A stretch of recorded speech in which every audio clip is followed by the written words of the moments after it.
Sallallahu ala Muhammad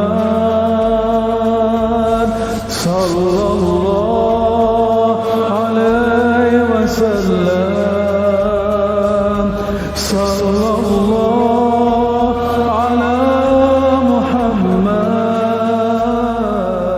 Sallallahu alaihi. Assalamualaikum warahmatullahi wabarakatuh.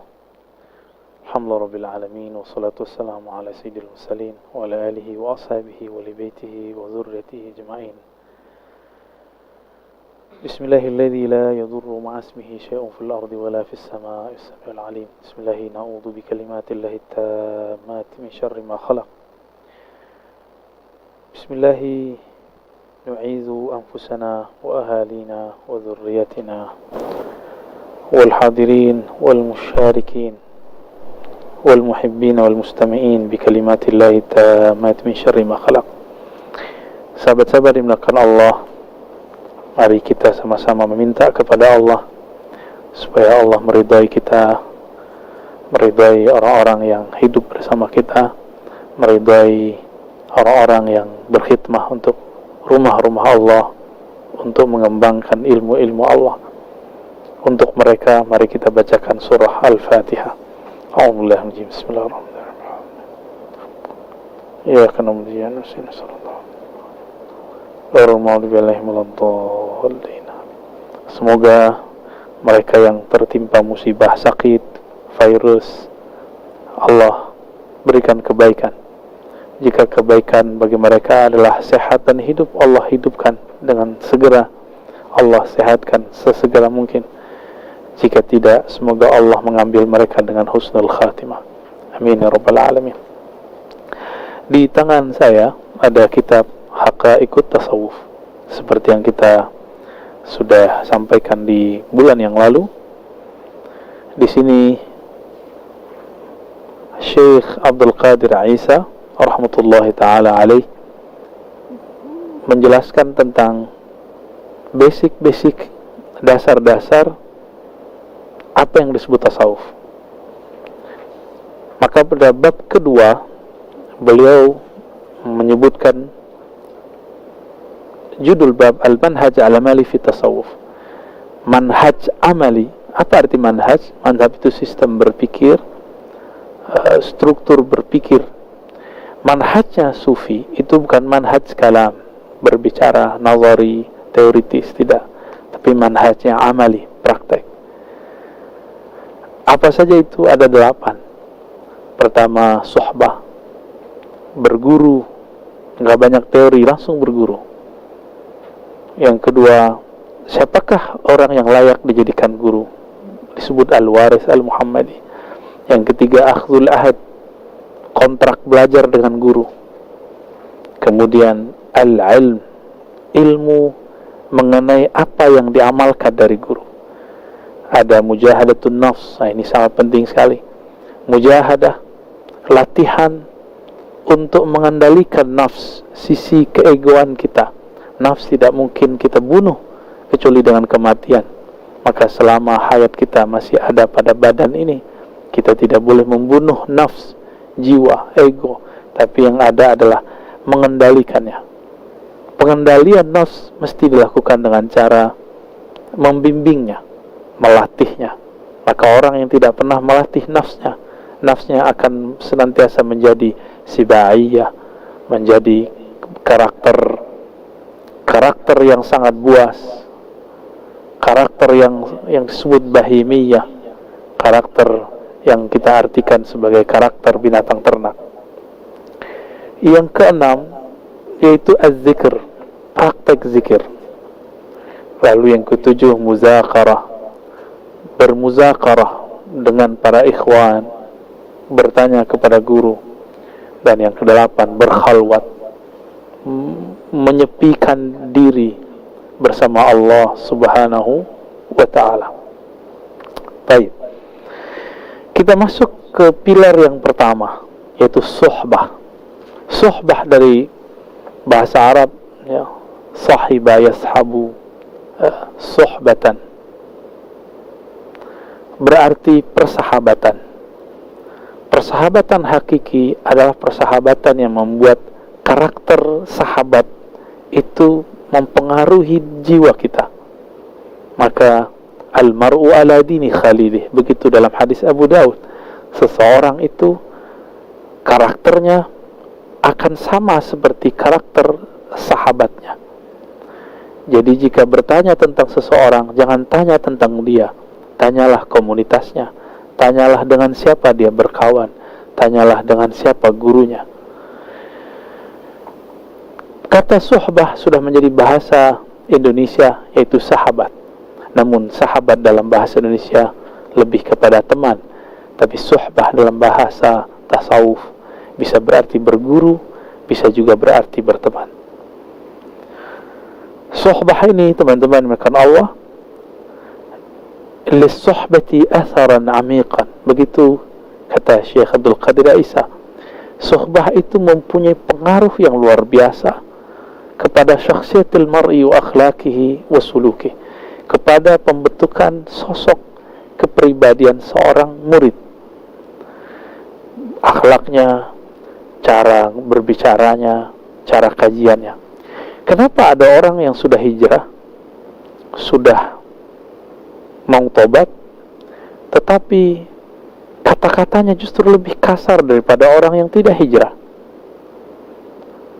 Ketika ada orang yang berbeda dengannya, dia menyerang orang tersebut dengan kata-kata, bahkan kata-kata itu diperkuat dengan ayat-ayat. Jadi dia punya karakter emosi buas, lalu dicari pembenarannya dari Al-Quran. Cuma karena dia berbeda. Dulu berbeda kepentingan dalam kepentingan duniawi. Sekarang karakter itu belum dijinakkan. Ketika dia bertemu ilmu agama, diambillah ilmu agama untuk membenarkan keegoisan dalam dirinya, karakter-karakter buruk di dalam jiwanya.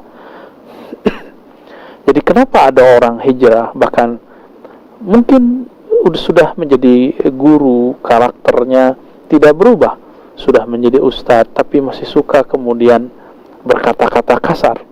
Perlu diketahui, syaitan itu tidak pernah berkata kasar. Syaitan itu menggoda, syaitan itu merayu. Mungkinkah orang yang merayu berkata-kata yang kasar? Maka rayuan yang pernah disampaikan kepada Nabiullah Adam, kakek kita Adam alaihissalam, itulah rayuan yang sangat halus sekali. Apa kata syaitan? Inni laka nasihun, sesungguhnya aku adalah pemberi nasihat yang terpercaya. Amin. Begitu iblis mempromosikan, membranding dirinya, sehingga Nabi Adam pun karena tahu, oh iblis ini orang yang sudah tua di surga, perlu dipertimbangkan kata-katanya. Namun ketika Nabiullah Adam terusir dari surga, apakah beliau menyalahkan iblis? Tidak. Beliau menyalahkan dirinya sendiri. Rabbana zalamna. Kenapa Sayyidina Adam tidak menyalahkan iblis? Karena waktu tergoda, Nabi Adam tidak lagi mempunyai karakter hewan ternak yang tamak, hewan buas yang emosional. Bahkan meskipun terpedaya, tapi karakter iblis alhamdulillah tidak menempel pada diri beliau. Makanya Nabiullah Adam tidak menyalahkan siapa-siapa, justru menyalahkan dirinya sendiri. Jika benar kita ini keturunan Nabi Adam, jika kita mengalami keterpurukan, terjebak pada sebuah kesalahan, jangan salahkan siapapun, salahkan diri kita sendiri. Sahabat-sahabat dimuliakan Allah,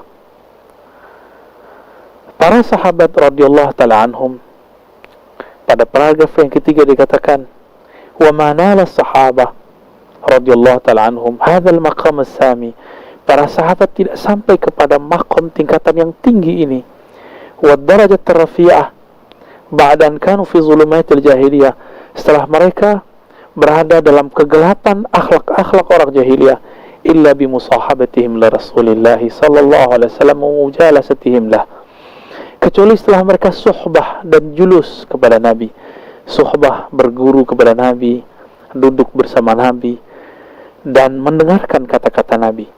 Itu sebabnya Imam ahli hadis Imam Muhammad bin Ismail al-Bukhari mengatakan syarat bahwa suatu hadis itu sahih harus muttasil, harus bersambung antara guru dan murid, bertemu antara guru dan murid, dan tidak cukup satu kali pertemuan, tapi harus ada tulus suhbah, panjang dan lamanya waktu berguru, sehingga karakter kebaikan yang ada dalam diri guru pindah dan ditiru oleh si murid.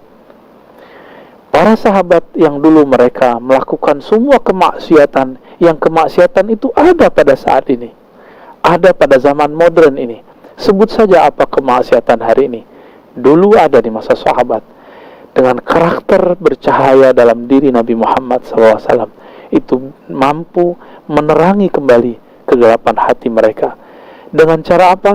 Dengan cara mereka hadir bersama Nabi, hadir di majelis Nabi, mengikuti akhlak-akhlak Nabi, melihat hari-hari Nabi. Jadi sangat sederhana, bukan dengan cara kuliah di kampus 4 tahun, S2 2 tahun, 3 tahun, atau S3 4 tahun, tidak, tapi dengan cara mengikuti hari-hari Nabi SAW.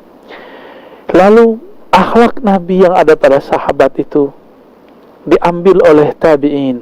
Disebut tabi'in artinya orang yang mengikuti, taba'a, orang yang mengikuti baginda Nabi SAW melalui sahabat. Kenapa para tabi'in tidak langsung mengatakan, gak usah ikut sahabat, langsung saja kepada Rasul? Tidak. Mereka meyakini Rasulullah masih hidup di alam yang lain, tapi secara akhlak mesti berguru ke muridnya Rasulullah. Begitulah tabi'ut tabi'in, generasi setelahnya. Tapi kenapa ada hari ini orang mengatakan, tidak usah ikut guru, langsung saja kepada Allah dan Rasulnya? Apakah kita ini seorang Rasul sehingga bisa langsung meminta kepada Allah, sehingga langsung bisa berkomunikasi dengan Allah? Jika memang antum sudah sanggup langsung berkomunikasi kepada Allah, silakan, bahkan tidak perlu dengan Rasul, langsung saja kepada Allah, mungkin menjadi Rasul yang baru. Tapi itu mustahil. Nabi mengatakan, la nabiyya ba'di, tidak nabi setelahku. Berarti jika ingin berkoneksi kepada Allah Subhanahu wa taala, kita mesti melewati Nabi Muhammad sallallahu alaihi wasallam. Nabi Muhammad secara fisik sudah masuk ke alam lain, maka kita mesti bertemu dengan orang yang pernah bersahabat dengan beliau. Mereka pun sudah wafat, maka digantikan generasi setelahnya sampai hari ini mereka masih ada. Mereka yang disebut dengan al-warras atau al-wurras al-muhammadi, para pewaris Nabi Muhammad sallallahu alaihi wasallam.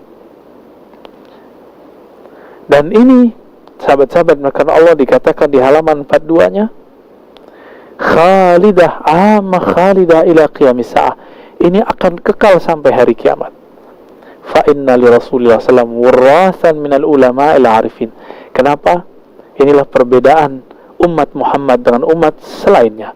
Umat Nabi Muhammad mempunyai pewaris-pewaris yang bersanad bersilsilah sampai akhir zaman.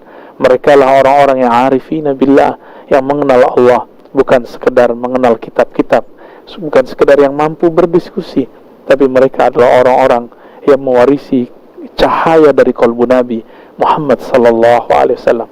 Ya. Jadi mereka tidak hanya mewarisi gelar.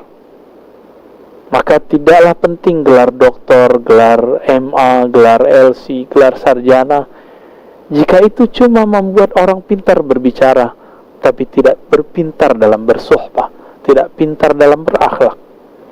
Maka sahabat-sahabat dulu di masa Rasulullah, yaktabisuna min nurih, mereka mengambil cahaya itu dari Nabi Muhammad SAW, lalu diwariskan ke orang setelahnya. Inilah yang Nabi katakan, tuba liman ra'ani wa amana bi, beruntung mendapatkan cahaya siapapun yang melihatku, beruntung ya dan beriman kepadaku.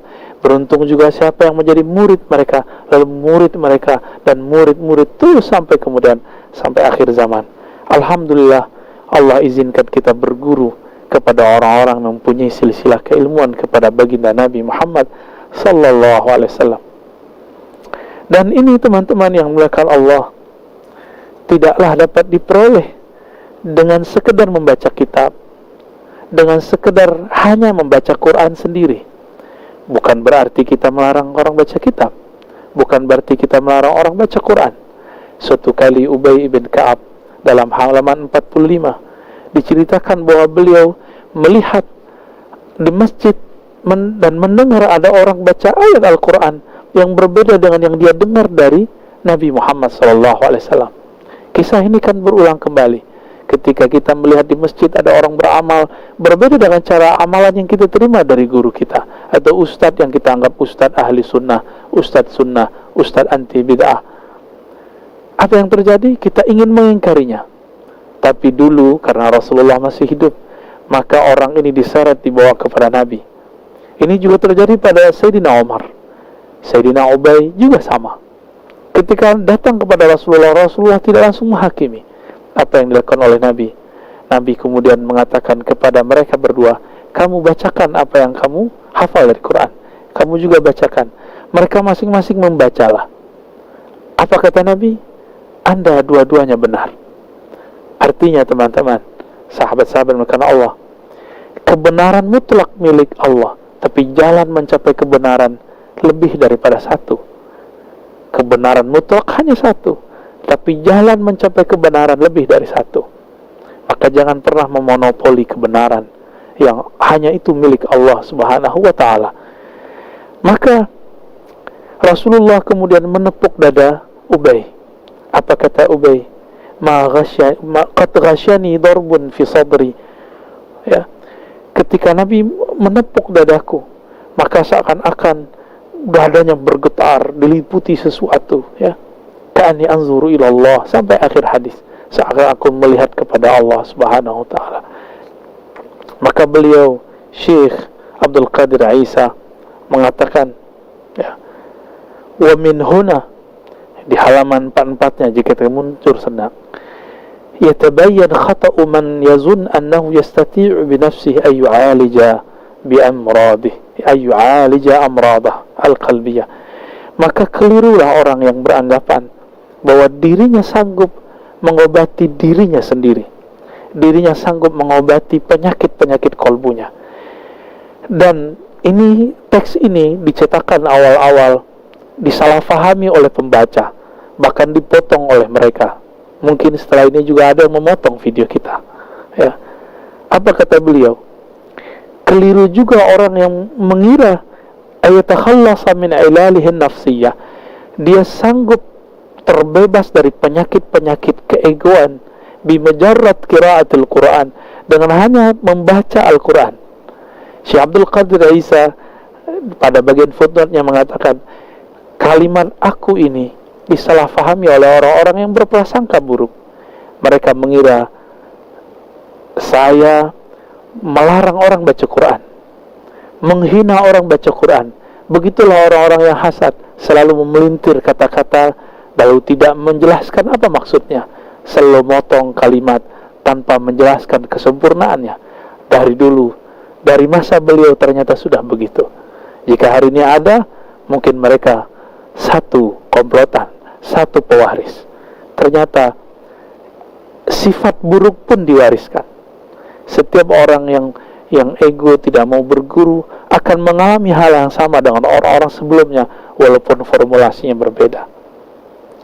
Bahkan kata beliau, wal ittila' ala hadis Nabi SAW, bahkan orang yang hanya membaca hadis Nabi dari buku-buku, dari lembaran kertas, itu tidak akan terbebas dari sifat-sifat zulumat, kegelapan dalam dirinya, jika hanya sekedar membaca tapi tidak berguru kepada orang yang membacanya. Zalika li'anna al-kitab wa sunnah qad jama'a anwal adawiyah. Kenapa? Karena Quran dan sunnah itu ibarat taman herbal, ibarat ruang yang di situ ada macam-macam obat, macam-macam bahan pengobatan, yang bahan-bahan itu hanya bisa diramu oleh pakarnya. Dalam bahasa Arab disebut dengan saidali. Barangkali hari ini kita sebut dengan seorang pakar apoteker. Fala budda ma'ahuma min tabibin. Seorang apoteker pun tidak bisa sendiri, dia butuh diagnosa dari seorang dokter. Maka butuh seorang tabib, yasifu li kulli da'in dawa'u wa likulli illatin ilajuha. Butuh seorang dokter yang mampu menjelaskan ini obat untuk penyakit apa, ini penyakit obatnya apa. Al-Quran itu obat, syifa'un lima fis sudur. Namun siapa yang mengerti bahwa ayat ini obat penyakit ini? Hanya orang-orang yang mewarisi obat itu dari baginda Nabi SAW. Dan itu tidak bisa cuma dengan sekedar membaca kitab. Saya sering membuatkan analog. Jika teman-teman mampu membaca 1000 kitab kedokteran, apakah sudah boleh membuka praktek kedokteran? Jika saya membaca 100 buku pijit, buku tentang cara mengurut, apakah kemudian saya boleh buka praktek urut? Begitulah seterusnya. Sama, jika dalam hal ilmu duniawi kita harus punya sertifikat, ijazah, izin dalam membuka praktek, apatah lagi dalam persoalan akhirat, persoalan agama, maka perlu ada izin dari orang yang ahli. Fas'alu ahla dzikri in kuntum la ta'lamun. Maka bertanyalah, minta izinlah kepada ahlinya jika engkau tidak mengetahui. Lalu dari kisah Sayyidina Ubay tadi, Syekh Abdul Qadir Isa mengatakan, "Walihadza lam yastati ashabu Rasulillah sallallahu alaihi wasallam ayutabbibu nufusahum bimujarrad qiraatil Quran." Inilah istinbat, inilah penggalian hukum yang luar biasa dari seorang yang mengerti rahasia-rahasia hadis. Apa kata beliau? Berdasarkan kisah Ubay dan Umar yang menghakimi sahabat yang berbeda dengannya, ternyata kemudian diluruskan dan diobati oleh Rasulullah. Ini bukti hatta sahabat Nabi tidak sanggup mengobati dirinya sendiri, apalagi saya, apalagi kita. Walakinnahum lazamu mustashfa Rasulillah. Ini bahasa majazi. Lalu mereka bermulazamah. Apa arti mulazamah? Membersamai, mengikuti, atau menginapkan diri mereka pada rumah sakit Rasulullah SAW. Mustashfa. Tapi ini bahasa majazi, ya. Fakana huwal muzakki lahum wal musharrif ala tarbiyatihim wal musyrif ala tarbiyatihim. Maka Rasulullah sallallahu alaihi wasallam yang kemudian membersihkan kotoran-kotoran di kalbu mereka, membimbing rohani mereka. Inilah yang disebut at-tabib ar-ruhi, guru yang menjadi obat penyakit-penyakit rohani. Inilah makna surat Al-Jumu'ah yang biasa kita baca, huwallazi ba'atha fil ummiyina rasulan minhum. Dialah yang mengutus seorang nabi, seorang rasul dari kalangan yang ummi, yatlu alaihim ayatih, mengalirkan bacaan ayat-ayat Allah kepada mereka, wa yuzakkihim, lalu membersihkan mereka, wa yu'allimuhumul kitab wal hikmah, baru mengajarkan mereka kitab dan hikmah. Kita terbalik, kita ajarkan dulu dalil, baru dibersihkan kolbu. Tapi sebelum kolbu bersih, orangnya sudah merasa bersih, akhirnya tidak kunjung bersih kolbunya. Ketika dia menjadi da'i, jadi ustadz, maka penyakit-penyakit kolbu yang belum dibersihkan itu terbawa dalam pengajarannya, terbawa dalam bimbingannya. Jika karakter emosinya belum dibereskan, belum diobati, maka dia mengajar dengan keemosian.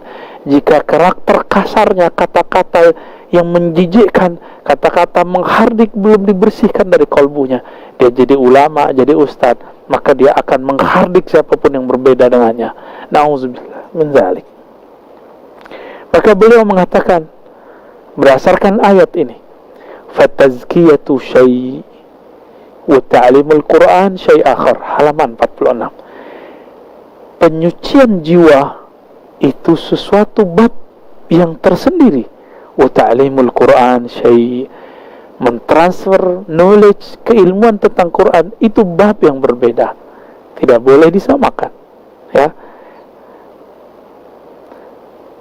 Maka teman-teman yang mulakan Allah, beliau mengatakan, kam nasma'an unasin mutahayyirin yaqra'una al-Quran wa yattali'una ala al-ulum al-islamiyya kathira wa yatahaddathuna al-wasawis syaitaniyah wa hum ma'a dhalika la yastati'una ay takhallasu minha fi salatihim paragraf kedua di halaman 46 ini betul-betul menampar saya dan kita semua. Betapa banyak kita dengar, kata Syekh Abdul Qadir Isa, orang-orang yang hafal Al-Quran, orang-orang yang mampu mutola'ah ilmu-ilmu yang luar biasa, bahkan bergelar Syekh, Kiai Haji, Doktor, LCMA, sarjana agama, sarjana hukum, sarjana, sebutkan semua gelar. Mereka mampu berbicara teori-teori tentang ilmu kerohanian, tetapi karena mereka tidak berguru, tidak bersuhbah, mereka tidak sanggup ayatakhallasu min hafiz salatihim. Mereka tidak sanggup untuk berlepas dari was-was saat salat mereka. Artinya, hafiz Quran, mengerti hadis, mengerti ilmu fikih, tamatan luar negeri, dalam negeri, sama saja. Mereka tidak khusyuk dalam salatnya. Saya tidak jarang mendengar kalam ini. Bahkan beberapa sahabat saya mengatakan, Ar-Razi, mustahil khusyuk. Padahal orang ini hafiz Quran. Padahal orang ini ngaji hadis sangat lama sekali. Apa yang salah? Khusyuk bukanlah sesuatu yang dapat dibaca dari buku. Khusyuk itu adalah ahwal rohani yang mesti ditimba dari ahli rohani. Siapa yang tidak pernah menimbanya dari mereka, dia tidak akan pernah minum rasa nikmatnya khusyuk kepada Allah Subhanahu wa ta'ala. Orang yang membaca tentang nikmatnya menikah dari buku, dia membaca 1000 buku, mendengarkan 1000 podcast tentang pernikahan, ikut training 100 kali training pernikahan, tapi dia tidak pernah menikah. Dia tidak akan merasakan indahnya menikah. Lebih kurang seperti itu analognya yang dapat kita katakan. Fa idza thabata fi at-tibb al-hadith anna al-insan la yastati' an yutabbiba nafsahu bi nafsihi wa la qara'a kutub at-tibb, jika memang benar demikian dalam ilmu kedokteran modern, seseorang pun tidak sanggup mengobatinya diri sendiri walaupun dia membaca buku-buku dokteran, ya. Bala budalahu min tabibin yakshifu khafaya ilali. Dia mesti punya guru, punya dokter, punya terapis yang bisa nanti mengetahui masalah di badannya. Begitulah dalam perkara qalbiyah, dia mesti ketemu al-tabib al-muzakki, orang-orang yang dapat menyembuhkan kalbunya. Maka teman-teman yang melakukan Allah, jika saya sadar badan saya tidak sehat, saya datang kepada dokter. Betapa tidak adilnya kita semua. Salat tidak khusyuk, berarti kalbu berpenyakit. Ada orang berbeda dengan kita, lalu kita benci dan kita ingin menyerangnya, anti kritik. Ini tanda kalbu kita berpenyakit. Lalu kita tidak datang kepada dokternya, dokter rohani. Betapa tidak adilnya orang-orang seperti ini. Maka orang ini kemudian tidak dicintai oleh Allah. Dia tetap berpenyakit hatinya sampai nanti ketika hayatnya berpisah dari badannya. Itu yang disebut su'ul khatimah. Sahabat-sahabat karena Allah, jika seorang dokter tidak mungkin dengan membaca buku atau nonton TV, harus dia kemudian mendapatkan sertifikat izin daripada institusi resmi yang mengatakan kamu jadi dokter, dengan sumpah seorang dokter setelah kuliah 4 tahun 5 tahun lalu kemudian praktek kedokteran. Apalagi dalam ilmu kerohanian, maka ada masa berguru, ada masa praktek, baru kemudian diizinkan oleh sang guru untuk mengajarkan bagaimana cara membersihkan kalbu. Begitulah ilmu-ilmu ini bisa dianalogkan. Inilah penjelasan Syekh Abdul Qadir Isa mengikuti manhaj Imam Abu Hamid Al-Ghazali, sahib Ihya Ulumuddin dan Munqidh min ad-Dalal. Sahabat-sahabat makan Allah, di sini dikatakan juga, ya, maka tidak mungkin melakukan penyucian jiwa kecuali ala yadi mursyidin kamilin ma'zunin bil irsyad. Tidak mungkin kecuali dibimbing oleh seorang mursyid. Mursyid itu sama artinya dengan murabbi. Mursyid itu sama artinya dengan seorang trainer atau seorang yang mampu kemudian menjadi mentor rohani kita. Kamil di situ bukan berarti sempurna, tiada celah. Kamil di situ berarti orang yang telah menyelesaikan tahapan-tahapan latihannya. ma'zun, lalu dapat sertifikasi dari gurunya yang disebut dalam keilmuan kita ijazah. Bil irsyad, izin untuk apa? Bukan sekedar mengamalkan zikir. Maka ijazah itu secara umum ada ijazah mengamalkan zikir, ada ijazah mengajarkan zikir, ada ijazah membimbing para pezikir. Sahabat-sahabat yang dimuliakan Allah, ijazah tersebut diwariskan dari masa ke masa. Dulu ada yang dengan lisan, kemudian karena zaman berubah, orang butuh bukti, maka sekarang ditulis dalam lembaran-lembaran kertas. Tapi bagi pemburu-pemburu ijazah, jangan senang dulu kalau sudah dapat ijazah kertas, karena kemurnian kolbu tidak ada pada kertas. Kemurnian kolbu ada pada kolbu itu sendiri. Walaupun saya dapat 1000 ijazah dari guru mursyid, jika tidak pernah mengamalkan ilmunya, tidak pernah suluk bersuhbah kepada mereka, maka ijazah tinggal ijazah, kolbunya tetap bermasalah. Lalu kemudian Maulana Syekh Abdul Qadir Isa menyebutkan di sini ada 7 dalil suhbah di Quran, karena ini zaman orang berdalil. Silakan dilihat surah Al-Ahzab ayat 23, Al-Kahf ayat 28, kemudian Luqman ayat 15, Furqan ayat 27 sampai 29, kemudian Zukhruf ayat 67, Al-Furqan ayat 59, dan begitu juga kisah Nabiullah Khidir dan Nabi Musa, Al-Kahf, surah Al-Kahfi ayat 66 sampai 67. Sahabat-sahabat yang dimuliakan Allah, pendek cerita, 7 dalil itu ada pada dalil yang ke-7.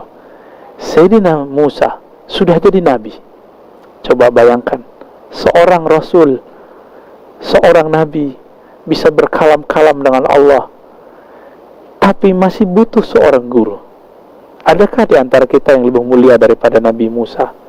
Para sufi, para ahli tasawuf dituduh, difitnah oleh dajjal-dajjal zaman sekarang, dajjal-dajjal teri, yang mengatakan bahwa sufi meyakini wali lebih tinggi dari para nabi. Tidak, wallahi, demi Allah, ini tuduhan buhtanun azim. Ini tuduhan yang sangat keji sekali. Tidak pernah ada dalam kitab Imam Al-Hakim At-Tirmizi, ahli hadis, ahli sufi di masa salafus saleh mengatakan hal itu. Tidak ada di kitab Ibn Arabi, tidak ada di kitab Ibn Sab'in, tidak ada di kitab sufi manapun yang mengatakan bahwa wali lebih tinggi daripada sufi. Semua itu adalah karena gagal baca, tidak bersuhbah kepada ahlinya, hanya membaca 1 lembar lalu tidak mengikuti lembaran berikutnya. Sahabat-sahabat bukan Allah, Nabi Musa ditanya oleh seseorang, adakah orang yang lebih alim darimu wahai Musa? Dia menjawab tidak. Maka Allah tegur agar masih berguru kepada Nabiullah Khidir, Balya bin Mulkan, seorang nabi, seorang rasul, masih berguru. Kita siapa? Antum siapa? Saya siapa? Anda siapa? Jika kita sudah mengenal diri kita, pasti kita akan mencari guru yang akan membimbing kita kepada Allah SWT. Imam Ghazali, Abu Hamid Al-Ghazali masih berguru kepada Yusuf An-Nasaj, kemudian Abu Ali Al-Farmadi, dan guru-guru yang lain. Imam Ghazali hafal ribuan hadis. Semua dalil kitab Ihya beliau hafal, karena beliau ahli hadisnya hanya sampai pada level ahli hadis versi ahli fikih. Maka beliau menghafalkan matannya, teksnya, tapi tidak menghafalkan sanadnya. Berbeda dengan Ibnu Jauzi yang mengkritisi Imam Ghazali, hafal sanad dan matannya. Tapi zaman hari ini cuma mengajarkan arba'in 42 hadis disebut ustaz sunnah. Ya, orang cuma baca kitab Sahih Bukhari dianggap sudah langsung berbicara kepada Nabi atau langsung bisa berguru kepada Nabi. Betapa jauhnya manhaj kita dengan manhajnya ulama-ulama terdahulu. Sahabat-sahabat yang dimuliakan Allah, apa kontrak belajar antara Nabi Musa dan Nabi Khidir? Kata Nabi Musa dengan rendah hati beliau berkalam dalam surah Al-Kahfi ayat 66. Di kitab ini halaman 47. Hal attabi'uka ala an tu'allimani mimma ulimta rushda. Apakah engkau perkenankan aku wahai Balya Khidir agar engkau mengajariku apa-apa yang Allah ajarkan kepada engkau daripada rushda, petunjuk-petunjuk. Maka seorang guru yang mampu memberikan rusydah, disebutlah guru itu mursyid. Rasyada, ya, yang kemudian fa'ilnya disebut rasyid atau arsyada yurshidu irsyadan fahuwa mursyidun. Mursyidnya Nabi Musa adalah Nabiullah Khidir alaihissalam. Maka gelarnya Nabiullah Khidir Syekhul Anbiya wa Syekhul Awliya. Syekhul Anbiya siwa Muhammadin, Syekhul Awliya kullihim. Guru para nabi selain Nabi Muhammad, gurunya para wali, semuanya wali-wali yang tinggi. Berkata Nabiullah Khidir alaihissalam, innaka lan tastati'a ma'iya sabra. Kamu tidak akan sanggup bersamaku untuk sabar. Zaman sekarang orang-orang yang tidak memahami bab ini kemudian menuduh Nabi Khidir masih sudah mati dan wafat. Teman-teman, hitunglah kapan Zulkarnain hidup, lalu hitunglah jaraknya dengan Nabi Musa. Jika kita menghitung umur manusia biasa, tentu beliau sudah tidak bertemu dengan Nabi Musa. Nabi Musa tidak bertemu dengan beliau karena sudah mati. Zulkarnain sudah mati, tapi Nabiullah Khidir masih bisa ditemui oleh Nabi Musa. Maka ini dalil yang cukup untuk membersihkan cara berpikir kita yang tidak benar, yang mengatakan dengan tergesa-gesa dan emosi bahwa Khidir sudah mati. Betapa tidak beradabnya orang ini kepada Nabi Musa. Seandainya kalam ini kita pakai bahwa setiap masa kemudian orang akan mati, tidak, Nabi Khidir telah minum ma'ul haya, air kehidupan. Maka Nabi Musa mati, beliau tidak mati. Sahabat-sahabat yang dimuliakan Allah, nanti di waktu tertentu kita akan membahas satu kitab, yaitu yang berjudul Az-Zahrun Nadar fi Halil Khidir, ya, tentang bagaimana ahwal Khidir yang ditulis oleh Imam Al-Hafiz Ibn Hajar Al-Asqalani, insyaallah tabaraka ta'ala. Lalu beliau menyebutkan dalilnya sebenarnya banyak di Quran, ada ratusan. Begitu jadi hadis ratusan. Kemudian disederhanakan dalam hadis menjadi 6 dalil. Hadis pertama, Nabi mengatakan masalul jalis salih wa jalis su kamasalil misk wa nafihil kir. Ya. Orang yang punya teman yang baik dan yang tidak baik seperti berteman dengan penjual parfum, yang satu lagi ahli besi, tukang besi. Walaupun tidak ikut menjual, tapi ikut harum. Walaupun tidak ikut mengerjakan, melakukan apapun terhadap besi, tidak pandai besi, jika kita mendekat pasti ada bau logam menempel di badan. Maka sahabat-sahabat karena Allah, kita adalah sahabat kita. Siapa sahabatmu, itulah akhlakmu. Kemudian dikatakan dalam hadis Nabi SAW, riwayat Abu Ya'la dengan riwayat yang sahih, Ibnu Abbas meriwayatkan bahwa ada yang berkata kepada baginda Nabi, ayyu julasa'una khair, wahai Rasulullah, siapakah teman yang bisa kami jadikan tempat bergaul, tempat duduk bersama? Apa kata Nabi? Man zakarakumullah ru'yatuh, orang yang jika engkau memandangnya, memvisualisasinya, mengenangnya, mengingatnya, membuat engkau mengingat Allah subhanahu wa ta'ala. Inilah dalil rabitah. Hadis semakna diriwayatkan oleh Imam Abu Nuaim, Imam Ahmad, Imam Hakim dengan lafaz yang berbeda-beda. Sedangkan di lafaz ini ada tambahan, wazada fi ilmikum mantiqu. Jika dia berbicara, kalamnya menutrisi keilmuanmu. Wa dzakarakum fil akhirati amaluh. Jika engkau lihat amalnya, akhlaknya, membuat kamu mendapatkan zat, bekal di akhirat. Sahabat-sahabat dimuliakan Allah. Kemudian dalam hadis yang keempat, kita loncat, Nabi SAW mengabarkan nanti di akhirat akan ada sekelompok orang, bukan nabi, bukan syuhada, tapi mereka dikagumi oleh para nabi dan para syuhada. Mereka mempunyai posisi manzilah makan, posisi yang tinggi di hadirat Allah subhanahu wa ta'ala. Lalu mereka bertanya, ya Rasulullah, fakhabirna manhum, siapakah mereka wahai Rasulullah? Lalu Nabi menjawab, hum qaumun tahabbu biruhillah, mereka adalah kaum yang saling mencintai dengan ruhnya Allah. Apa makna ruhullah? Nanti di lain waktu kita jelaskan juga pada pembahasan yang spesial. Ala ghairi arhamin bainahum, walaupun mereka bukanlah persaudaraan biologis, bukan keturunan yang sama, mereka beda jenis, beda ras, beda bangsa. Wala amwal yata'atuna bainahum, ya. Mereka juga bukan orang yang bersahabat, berkumpul karena ada orang kaya yang berbagi harta di situ. Artinya mereka berkumpul bukan masalah fulus duniawi. Fa wallahi inna wujuhahum lanurun. Nabi bersumpah, jarang-jarang Nabi bersumpah, demi Allah wajah mereka adalah cahaya. Wa innahum la'ala nur, bahkan cahaya di atas cahaya.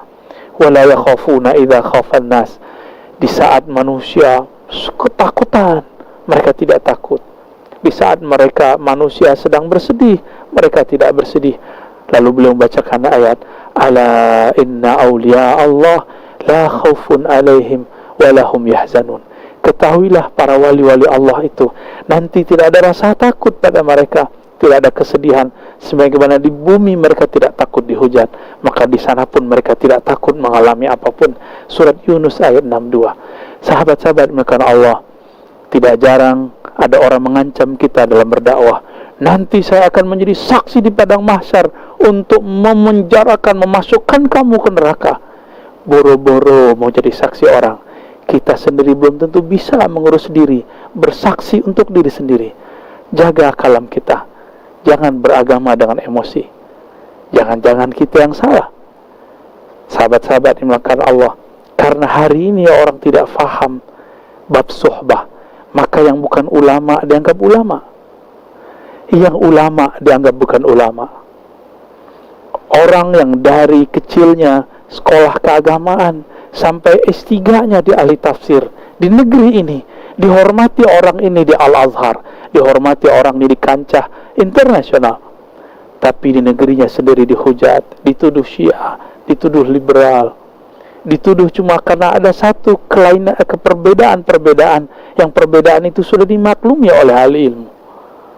Tapi ada satu orang yang berbeda dengan negerinya, yang membela Al-Qaeda, teroris, yang tidak bersumber, tidak sekolah keagamaan, cuma karena hafal indeks-indeks Al-Quran, lalu kemudian banyak orang terkagum dengannya, itu kemudian dipuja-puji. Ketika ada yang mengkritiknya, maka kita kemudian dicaci maki. Sahabat-sahabat makan Allah, kritik itu biasa. Jika masuk ke ranah ilmiah, maka kritik adalah satu yang wajib. Saya ketika skripsi, saya dikata-katai oleh dosen saya.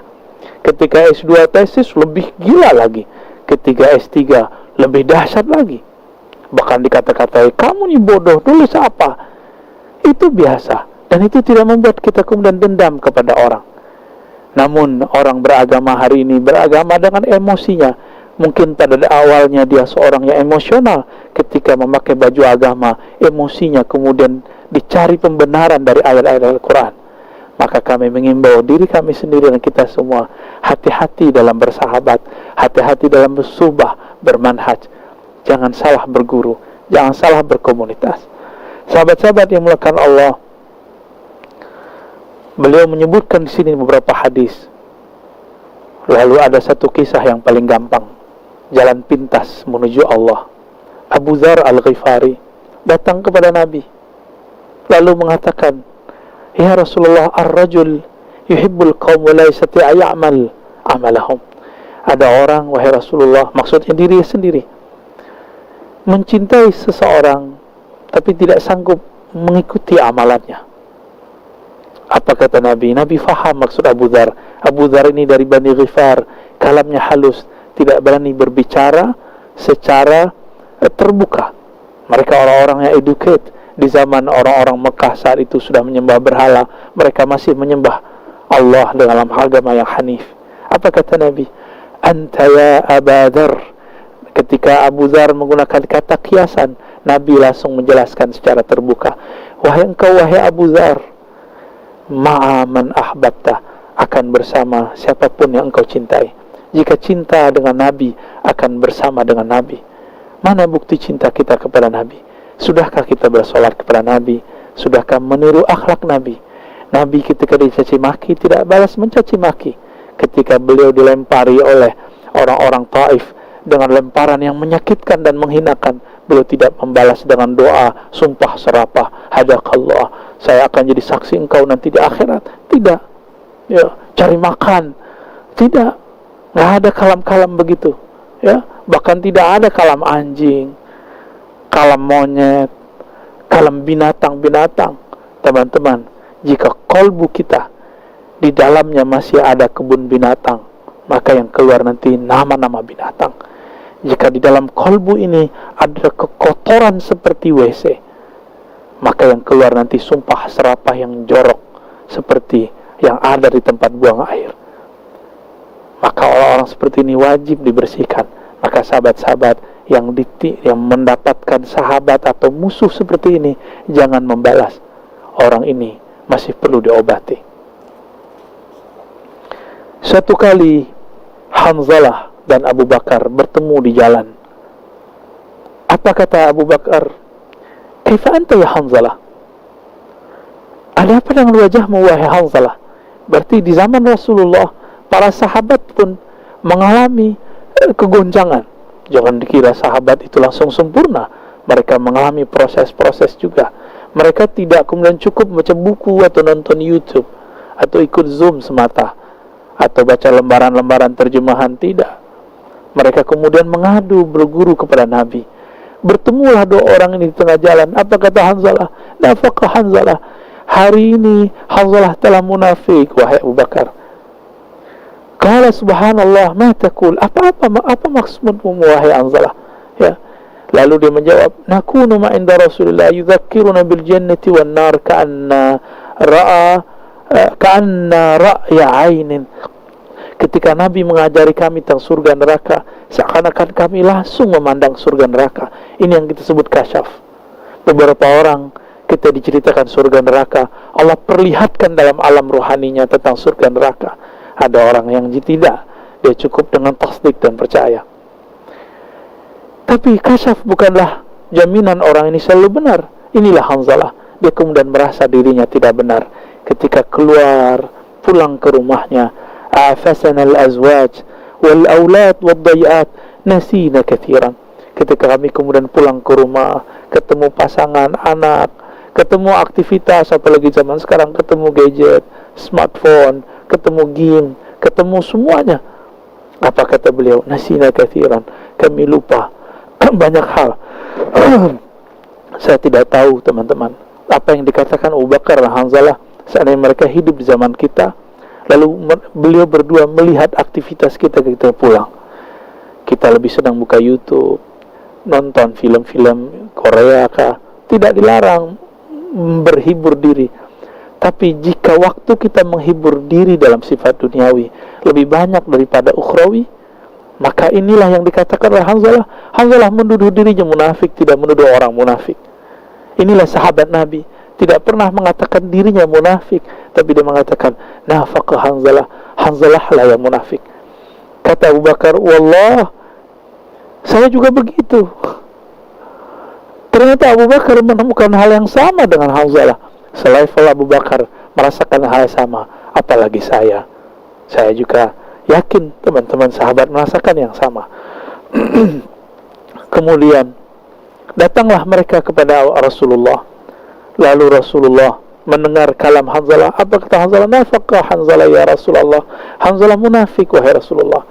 Lalu disebutkan, dilaporkanlah persoalan yang tadi. Apa kata Nabi? Nabi enggak bilang ke ente munafik, ente kacau, enggak.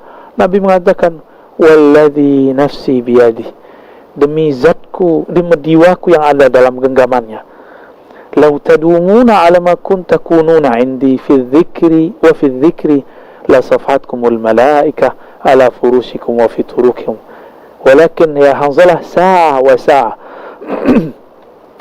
Nabi mengatakan, lau tadumun, seandainya kamu berpegang teguh, membawa rasa kerinduan surga, rasa bersamaku ke rumahmu.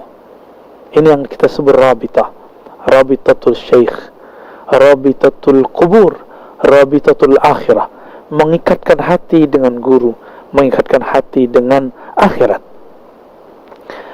Lalu mengikatkan hati fi zikri, dengan zikrullah, maka malaikat-malaikat akan datang menyalami kalian, baik furushikum, di atas tempat tidur kalian, dan di jalan kalian.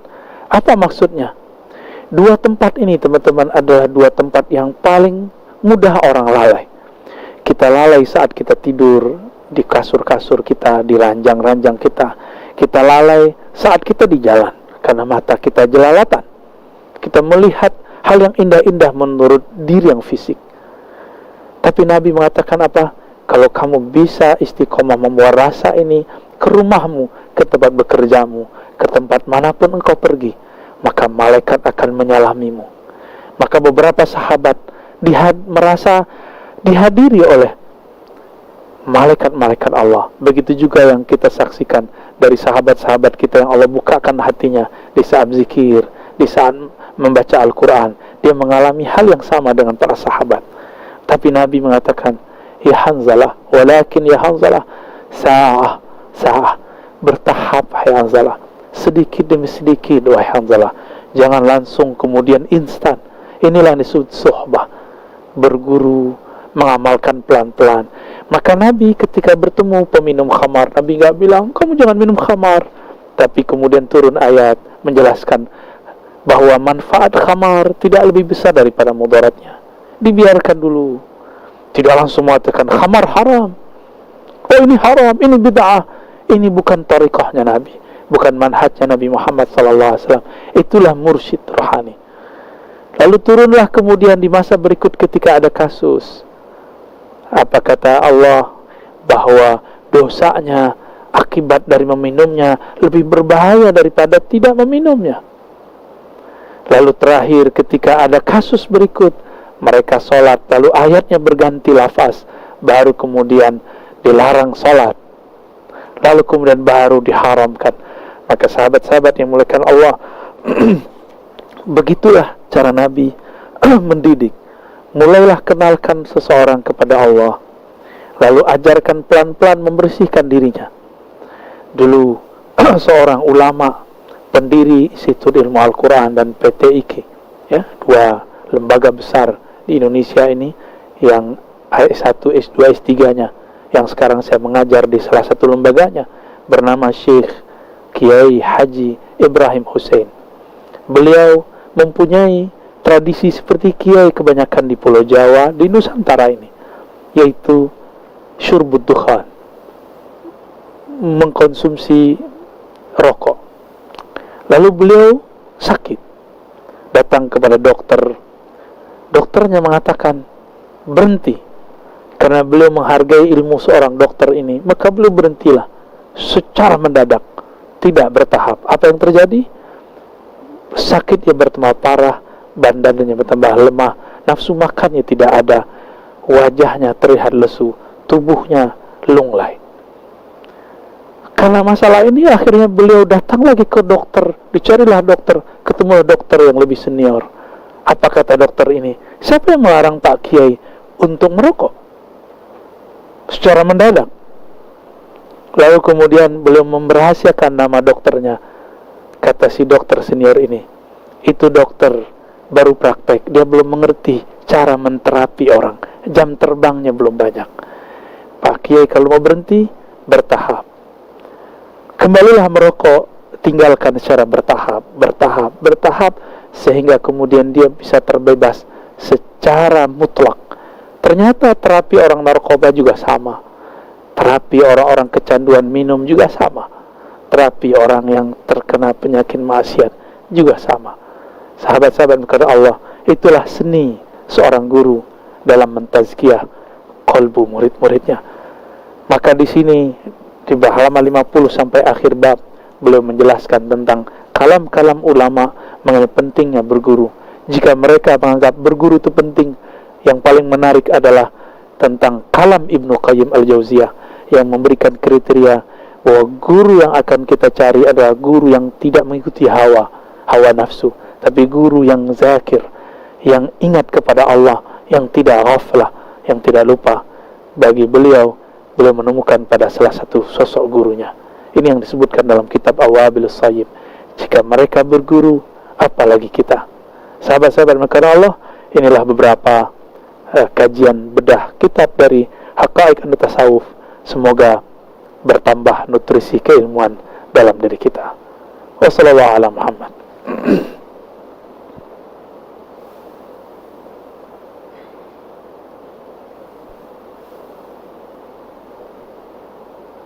Alhamdulillahirabbil alamin.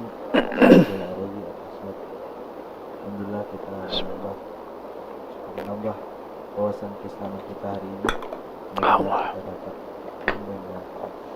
Baiklah, bagi para jamaah, ada yang jika ingin bertanya melalui Zoom, silakan Lewat chat aja. Lewat chat aja ya.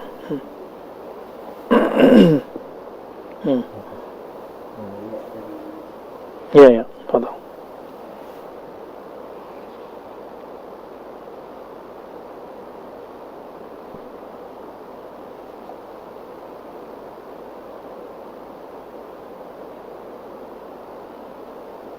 sebelumnya jamaah ini. Jadi tentang beda tema tentang sholat khusyuk. Jadi ada jamaah kita yang sudah usia lanjut. Beliau bertanya pada saya, tolong sampaikan ke beliau kurang. Ustaz, saya mau sholat khusyuk, tapi khusyuknya saya itu jadi setelah bahasa Arab baru diartiin gitu.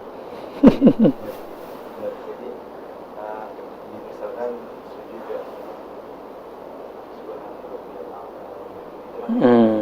Ya.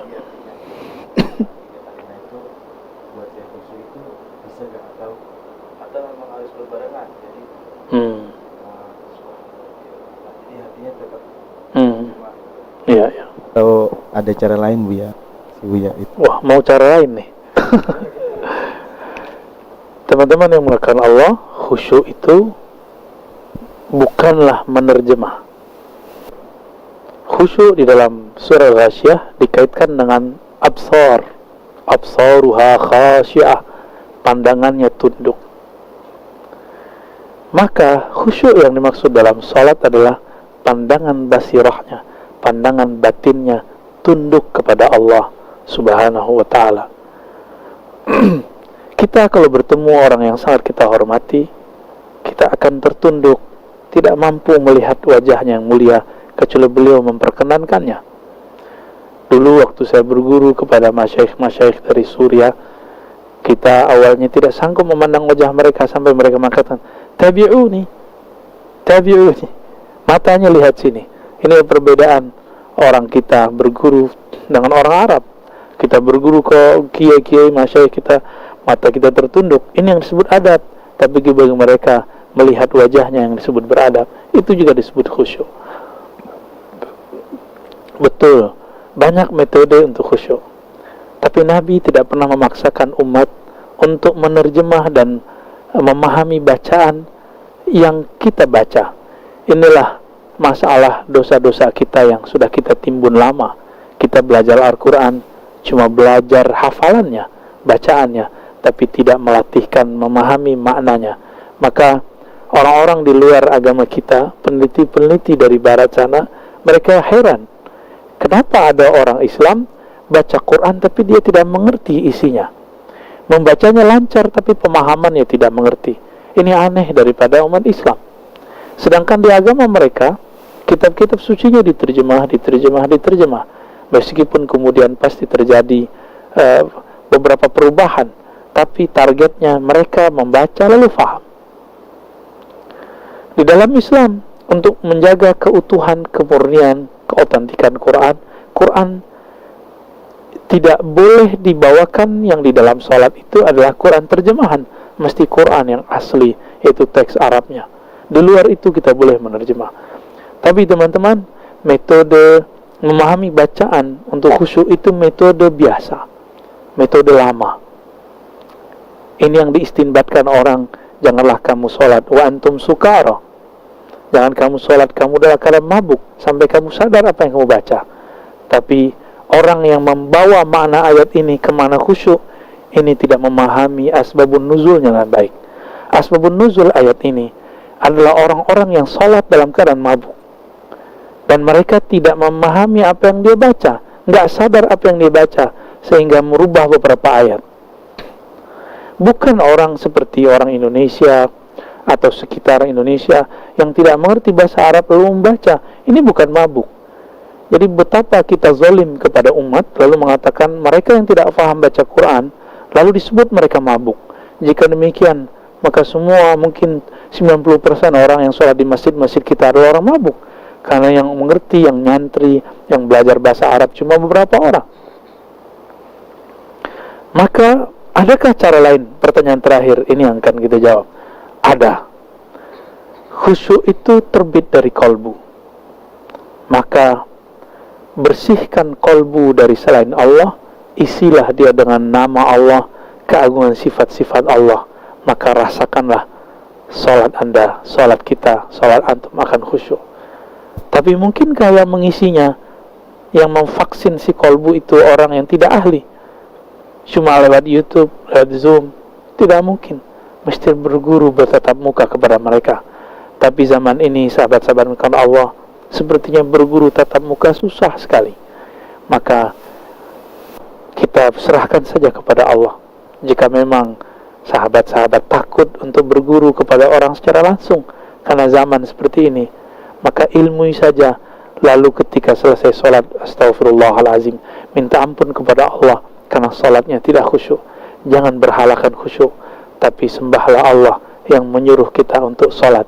Dan khusyuk itu adalah hadiah dari Allah yang mau mengisi kolbunya dengan nama-namanya. Jadi khusyuk itu ketika mata ke tempat sujud, tubuh menghadap kiblat, kolbunya menghadap kepada nama, sifat dan zat Allah subhanahu wa ta'ala. Wallahu a'lam. Alhamdulillah, terima kasih Buya. Masya Allah. Banyak mungkin, mohon maaf para jamaah, tidak bisa ditanyakan semuanya, Kak. Mungkin atau 3 lagi. Mohon izin Buya. Ya, fadal. Pertama Buya, apakah kajian online ruh kita itu bersambung dengan guru Buya? Dan apakah cara online gini kita bisa bersuk?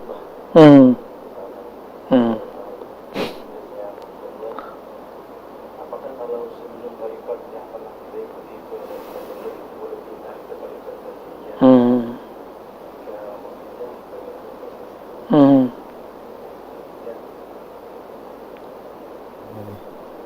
Buya, rukun agama itu diantaranya ada ihsan. Kebanyakan nih. Ya. Tahapan ihsan itu metode ya. Apakah tariqah itu satu-satunya untuk mengamalkan? Ya, pertama suhbah, berguru, bersahabat. Bisakah melalui online? Teman-teman yang dimuliakan Allah, guru-guru kita membolehkan transfer knowledge, keilmuan lewat online.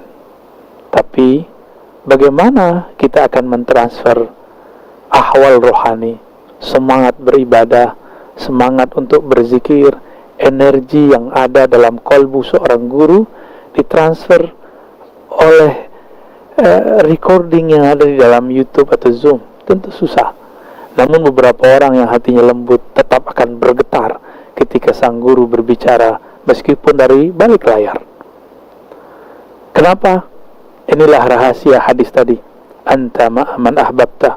Engkau akan bersama dengan siapa yang engkau cintai. Maka bagi yang jauh, pintunya cuma satu. Cintai guru kita meskipun berjarak. Maka ruh orang ini akan selalu bersama. Meskipun berjarak, nanti rasanya akan terasa hadir. Nanti penciriannya sederhana. Nanti akan masuk ke alam bawah sadar, terbawa mimpi, terngiang-ngiang dalam keadaan sadar. Teringat selalu petuah-petuahnya, kalam-kalamnya. Insya Allah suhbah online ini diterima juga oleh Allah subhanahu wa ta'ala. Lalu yang kedua tentang apa tadi? Saya lupa. Oh, bolehkah berpindah tariqah? Teman-teman, tariqah itu jalan. Saya ketika hendak pergi ke Monas, banyak jalan. Siapa yang melarang saya pindah jalan? Tarekat Qadiriyah, Syaziliyah, Naqsyabandiyah, Tijaniyah, Idrisiyah, Sanusiyah, Khalwatiyah, Samaniyah. Ini cuma jalan-jalan. Imam-imam ini tidak akan pernah membatasi muridnya, kecuali imam ini tahu dia punya jalur khusus kepada Nabi. Ini yang terjadi pada Sidi Ahmad Tijani di masa hidupnya. Beliau mengatakan, kalau sudah bersamaku, gak usah ikut yang lain. Kenapa? Karena beliau sudah punya akses langsung, baik secara sanad keilmuan ataupun sanad kerohanian. Begitu juga imam-imam yang lain. Tapi itu Imam Ahmad Tijani, wali yang pangkatnya sudah sampai kepada Al-Qutub Al-Ghaus. Apakah muridnya bisa begitu? Belum tentu. Mungkin ada yang begitu, ada yang tidak. Apakah kemudian orang-orang setelahnya begitu? Belum tentu juga. Maka falya'lam rajulun bima fi nafsi, bima fi qalbi. Maka kita tidak boleh kemudian menyamaratakan kalamnya Sidi Ahmad Tijani, kalamnya Sidi Abdul Qadir Jilani, Abul Hasan Syazili, Muhammad Bahuddin Shah Naqsyabandi, lalu kita pukul rata untuk semua mursyid. Tidak. Maulana al-Imam Khalid An-Naqsyabandi Al-Baghdadi thumma Dimashqi, beliau ini ahli hadis, ahli tafsir, ahli akidah Ahlussunnah, berthariqah banyak. Tadinya mursyid Qadiriyah, dari ayahnya dapat ijazah, tapi karena ayahnya wafat, maka tarbiyahnya merasa beliau belum sempurna, beliau berguru lagi. Beliau kemudian setelah berguru jauh, ya, berguru ke Mekah, sampai ke India, sampai ke mana-mana. Setelah beliau menjadi seorang guru, beliau mengangkat murid menjadi guru sampai ratusan. Lalu orang-orang bertanya, wahai Tuan Syekh, kenapa engkau mengangkat orang yang menurut engkau belum sempurna? Apa jawaban beliau? Aku ingin menyebarkan kebaikan di banyak negeri, di penjuru negeri.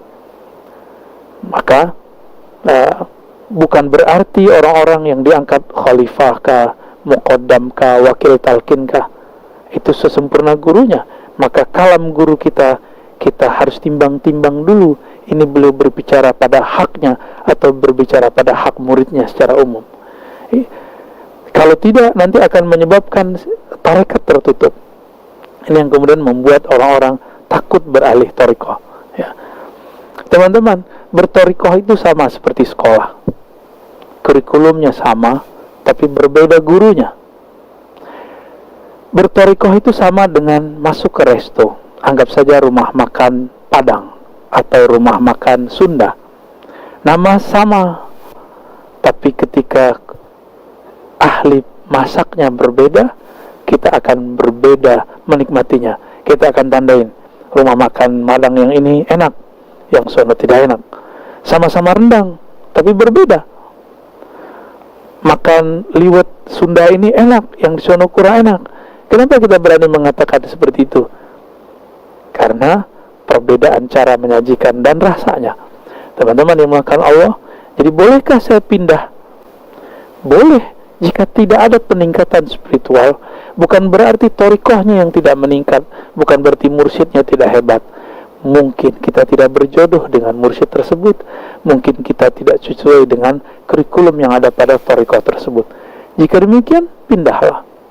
Siru fil ard, inilah makna ayat itu. Berjalanlah di muka bumi, ya. Pandanglah dengan mata batin. Kita akan melihat, oh alam ini sangat luas. Berapa jumlah sahabat? 124.000. Sebanyak itulah thariqah di muka bumi. Namun kemudian yang bertahan, mazhab sahabat yang tadinya banyak sekali bertahan cuma 4. Ini disebut mazhab yang 4. Thariqah kemudian di Indonesia diakui 40, di Mesir lebih daripada 70, bahkan sekarang sudah mulai 100-an, dan banyak lagi teman-teman yang melakukan Allah. Ini cuma thariqah, jalan. Jika saya tidak cocok dengan satu rumah sakit, satu dokter, siapa yang melarang saya untuk berpindah ke dokter dan rumah sakit yang lain? Tidak ada. Namun seorang dokter, seorang guru tentunya punya saran. Kalau kamu ingin tuntas dalam pengobatan, kata dokter, ikuti saya sampai selesai. Saya kasih resep, tolong dikonsumsi dan hindari pantangannya sampai selesai. Tapi ada orang tidak sabar, akhirnya dia berpindah dokter. Kata dokter ini, sabar ikut saya. Dia gak sabar lagi, dia pindah lagi. Akhirnya 40 dokter pun penyakitnya tidak sembuh karena dia tidak sabar. Maka teman-teman yang sabar dulu, coba amalkan dulu satu thariqah yang kita pelajari. Barangkali kita mendapatkan usul ilallah, disampaikan kepada Allah, baik cuma namanya, sifatnya, afalnya, apalagi mengenal zatnya. Yang sabar. Begitu juga seorang guru. Guru juga akan, misalnya guru di sekolah, jika kamu ingin mengerti, maka dengarkan baik-baik dari awal sampai akhir. Sekolah SD ada 6 tahun, sekolah kemudian SMP yang sekarang disebut kelas-kelasnya sampai berangka yang banyak, itu juga butuh tahun. Kenapa kita bisa tahan untuk makanan intelektual tapi tidak tahan untuk makanan spiritual? Betapa tidak adilnya dan tidak sabarnya kita. Wa qalilun, sedikit sekali di antara hamba kami syakur, yang banyak bersyukur. Allah menja'alna minasyakirin, amin. Yang terakhir tentang ihsan. Apakah masih thariqat? Teman-teman dimakan Allah, jika al-Islam mesti lewat mazhab fikih, tidak ada lagi jalannya, karena itu warisan ulama salafus saleh. Jika ingin membaca Al-Quran mesti lewat thariqat tajwid. Tajwid itu juga ada thariqahnya. Jika ingin memahami ragam baca Quran mesti lewat jalur thariqah qiraat. Maka ada macam-macam qiraat. Kenapa ada orang di dunia mengakui thariqah qiraat, mazhab-mazhab qiraat, tapi giliran memahami bab ihsan dia tidak mau berthariqah, dengan ego mengatakan, oh tidak ada thariqat, saya bisa sendiri. Jika Anda merasa bisa, silakan lakukan sendiri, tapi tidak usah menyalahkan orang yang menjalani jalur thariqat ihsan. Jika fikih saja melahirkan banyak jalan-jalan, banyak mazhab, apalagi ihsan, maka akan banyak juga jalan menuju Allah. Dan di zaman akhir zaman ini, thariqah itu akan selalu diperbaharui. Contoh sederhana, orang yang ngotot, yang bersikeras dengan keahliannya, seperti seorang artis, mesti tampilnya harus konser. Orang begini akan ditinggal oleh fansnya, orang-orangnya yang suka kepadanya. Kenapa? Zaman sekarang tidak boleh berkumpul. Dia harus berimigrasi dan beradaptasi dengan sosial media. Dia harus punya channel YouTube, dia harus punya Instagram. Kemudian dia berkarya dan disebarkan melalui sosial media. Sama, thariqat itu nggak boleh kolot. Thariqat itu kurikulum. Dia harus diformulasikan, dibungkus sesuai dengan hajat zaman ini. Zaman ini zaman online. Ya sudah, kita bagikan mana yang pantas di-online-kan. Kita tahan mana yang tidak patut di-online-kan. Jika kita berbeda pendapat, teman-teman, tidak masalah. Barangkali di antara kita, di antara sahabat, kiai, wali, habaib, ada yang tidak sepakat dengan saya. Ketika saya membedah satu kitab, dianggap saya ember dan vulgar. Tidak masalah. Bukankah ilmu itu ada ijazahnya? Kita diijazahkan, guru kita menjelaskan ini. Jika antum tidak dapat ijazah, tidak perlu marah. Ya. Banyak thariqah kepada Allah.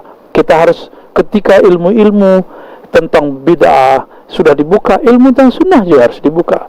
Ketika orang hari ini membuka ilmu-ilmu kebatinan lewat di YouTube, zikir-zikir secara obral di YouTube, kenapa kita tidak juga membuka kajian-kajian yang murni ini, yang bersanad ini lewat sosial media?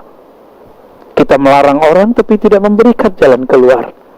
Maka saya mengimbau diri saya sendiri dan teman-teman yang Allah titipkan ilmu ke dalam dadanya, mari beradaptasi dengan zaman ini. Maka thariqah kita akan relevan, manhaj kita akan relevan, mazhab kita akan relevan fi kulli zaman wa makan. Wa sallallahu ala nabiyyina Muhammad. Subhanakallahumma wa bihamdika asyhadu an la ilaha illa anta astaghfiruka wa atubu ilaik. Kita kirimkan doa untuk orang-orang yang terkena sakit pada hari ini, siang ini, pagi ini. Semoga Allah berikan ketabahan, Allah berikan kesembuhan bagi yang Allah takdirkan kebaikan kepada mereka. Al-Fatihah. صلى الله على